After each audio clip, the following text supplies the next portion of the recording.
Okay okay నేను I do it అండి. సరే సరే సరే ఉంటాను. Thank you very much. Okay bye. నమస్కారం సుబ్బారావు గారు. శ్రీనివాసరావు గారు రండి కూర్చోండి. ఏమిటి ఇలా వచ్చారు? చెప్తానండి, రండి లోపలండి, కూర్చోండి. ఏం లేదండి, ఈ పిల్లలు కొంతమందికి ఏమో సైంటిస్ట్ అవ్వాలని, మరి కొంతమందికి ఏమో సైనికుడు అవ్వాలని కోరిక ఉంది. మరి వాళ్ళ కోరిక నెరవేరాలంటే వాళ్ళు మానసికంగా శారీరకంగా ఎదగాలి కదండి. అందుకోసం వాళ్ళు ఎలాంటి ఆహారం తినాలి, ఒకవేళ తినకపోతే వచ్చే వ్యాధులేంటి, మీరైతే వివరంగా చెబుతారని మీ దగ్గర తీసుకొచ్చాను. అలాగే తప్పకుండా చెప్తాను. అయితే మీరు ముగ్గురు 9వ తరగతి చదువుతున్నారనమాట. మీరు రోజు ఏం తింటారు? పొద్దున్న టిఫిను, మధ్యాహ్నం స్కూల్లో మధ్యాహ్న భోజనం అంటే మిడ్ డే మీల్స్, అంతే కదా? ఇది మీకు సరిపోతుంది అనుకుంటున్నారా?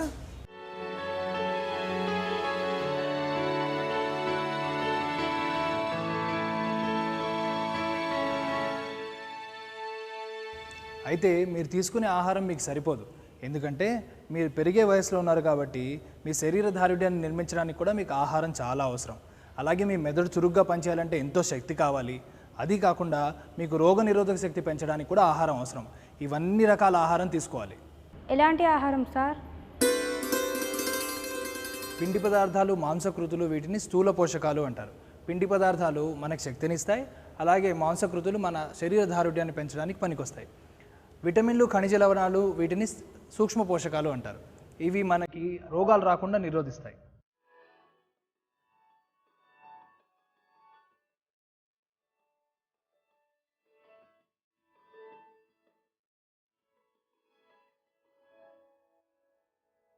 ఇవన్నీ సరైన నిష్పత్తిలో ఉంటే దాన్ని పౌష్టికాహారం అంటారు. సరైన నిష్పత్తి అంటే ఏంటి సార్? అంటే ఏ వయసుకి ఎంత అవసరమో అంత తీసుకోవాలి. దానికంటే అధికంగా తీసుకుంటే స్థూలకాయం వస్తుంది.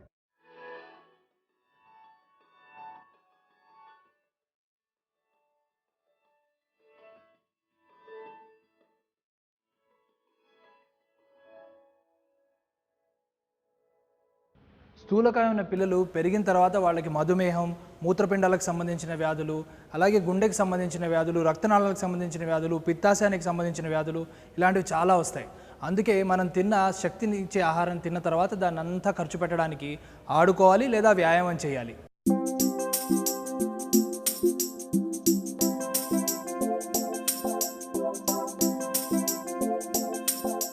అయితే శక్తినిచ్చే ఆహారాన్ని కాస్త తక్కువగా తీసుకోవాలి. అలాగే పోషకాలు మనకు కావాల్సిన దానికంటే తక్కువ ఉన్నా నష్టమే. ఎందుకంటే పోషకాహార లోపం వస్తుంది. ప్రపంచవ్యాప్తంగా 20 కోట్ల మంది పిల్లలు పోషకాహార లోపంతో బాధపడుతున్నారు అంటే ఇది ఎంత తీవ్రంగా ఉందో మనకు అర్థమవుతుంది.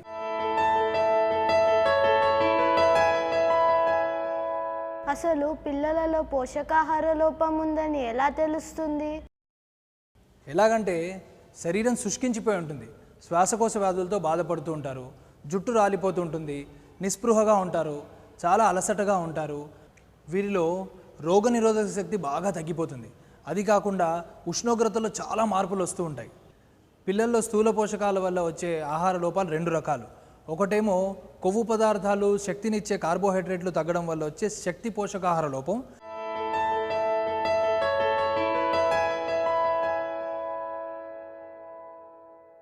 రెండోది మాంసకృతులు తక్కువైతే వచ్చే ప్రోటీన్ ఆహార లోపం.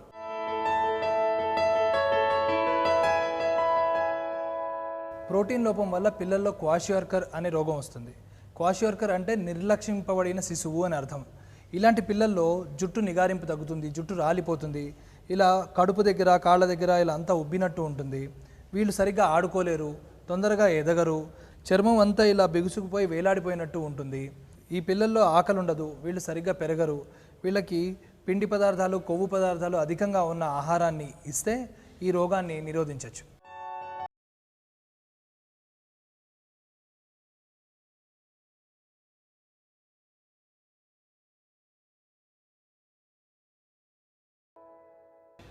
మరో లోపం కార్బోహైడ్రేట్లు, ప్రోటీన్లు, కొవ్వు పదార్థాలు తక్కువగా తీసుకోవడం వల్ల వచ్చే ప్రోటీన్ క్యాలరీ పోషకాహార లోపం.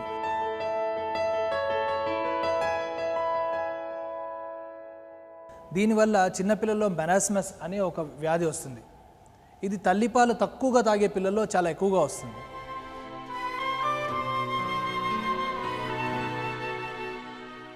ఈ వ్యాధిలో పిల్లల శారీరక పెరుగుదల తక్కువగా ఉండటం వల్ల వాళ్ళు వాళ్ళ వయస్సు కన్నా చిన్నగా కృశించిపోయి ఉంటారు.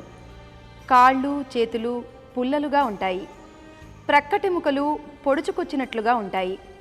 ఉదరము ఉబ్బినట్లుంటుంది. రోగ నిరోధక శక్తి తక్కువగా ఉంటుంది. జుట్టు నలుపు రంగులో ఉండదు. వీరికి కార్బోహైడ్రేట్స్, మాంసకృత్తులు, క్రొవ్వులు సమృద్ధిగా ఉన్న ఆహారాన్ని ఇవ్వాలి.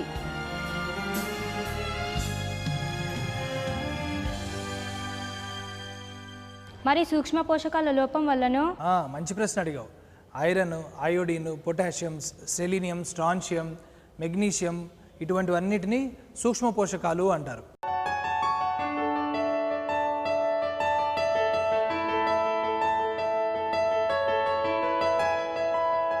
ఇవి తక్కువ మోతాదులో కావాలి, కానీ ఇవి లేకపోతే చాలా రకాల రోగాలు వస్తాయి. దాంట్లో ముఖ్యమైనవి iron, iodine, vitamin A. Iron లోపం వల్ల రక్తహీనత వస్తుంది. రక్తహీనత వల్ల ఏకాగ్రత లోపించడం, ఆయాసం రావడం, తర్వాత తొందరగా అలసిపోవడం ఇటువంటివన్నీ జరుగుతాయి. అలాగే నోరు చేదుగా ఉండడం, మరీ రక్తహీనత ఎక్కువగా ఉంటే మరణించడం కూడా జరగచ్చు.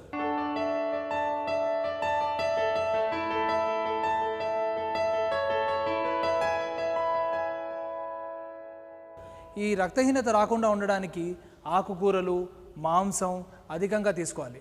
వాటితో పాటు డ్రై ఫ్రూట్స్, అంజీరు పళ్ళు, ఎండు ద్రాక్ష ఇటువంటివన్నీ తీసుకుని విటమిన్ సి ఉన్న పళ్ళు అధికంగా తీసుకుంటే, అంటే నారింజ పళ్ళు, బత్తాయి పళ్ళు, ఉసిరికాయలు, జామకాయలు ఇలాంటివి అధికంగా తీసుకుంటే మన ఆహారం ద్వారా వచ్చిన ఐరన్ మన శరీరానికి లభిస్తుంది.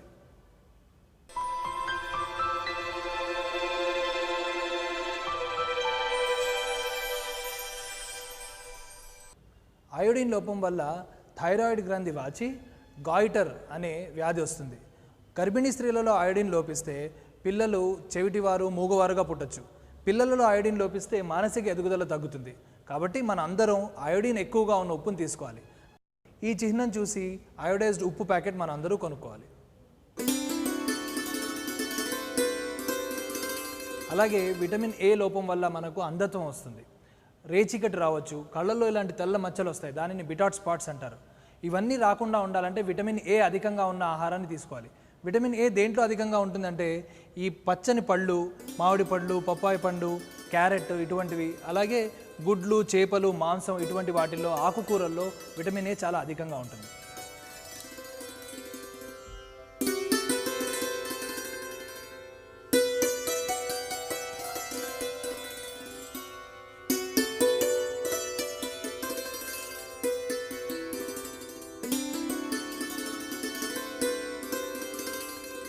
కాల్షియం లోపం వల్ల ఎముకలు దృఢత్వం తగ్గుతుంది, పళ్ళు గట్టిగా ఉండవు.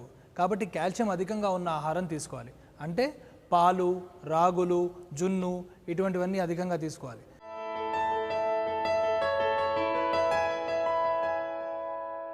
దాంతోపాటు విటమిన్ డి, సూర్యరశ్మి నుంచి లభించే విటమిన్ డిని కూడా మనం తీసుకోవాలి.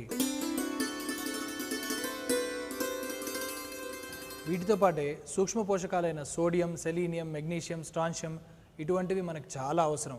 ఎందుకంటే మన శరీరంలో ఉత్పత్తి అయ్యే ఎంజైమ్లు, హార్మోన్లని ఇవి నియంత్రిస్తాయి. అందువల్లే మనకి దీర్ఘాయువుకి, మంచి ఆరోగ్యానికి ఈ సూక్ష్మ పోషకాలు ఎంతో అవసరం.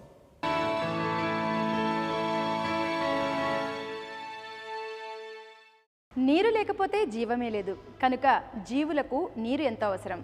అందుకే మెరుగైన నీటి వసతి ఉండాలి.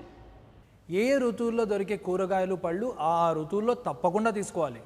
తక్కువ ఖర్చుతో ప్రత్యామ్నాయ పద్ధతిలో పౌష్టికాహారాన్ని ఎలా తయారు చేసుకోవాలో అందరూ తెలుసుకోవాలి. అలాగే పౌష్టికాహారంతో పాటు వ్యాయామం, ఆటలు కూడా చాలా ముఖ్యం.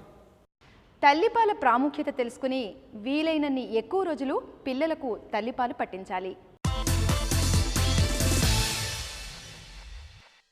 పిండి పదార్థాలు, మాంసకృతులు, ఖనిజ లవణాలు, నీరు, విటమిన్లు అన్నీ సరైన నిష్పత్తిలో ఉన్న ఆహారాన్నే మనం పౌష్టికాహారం అంటాము.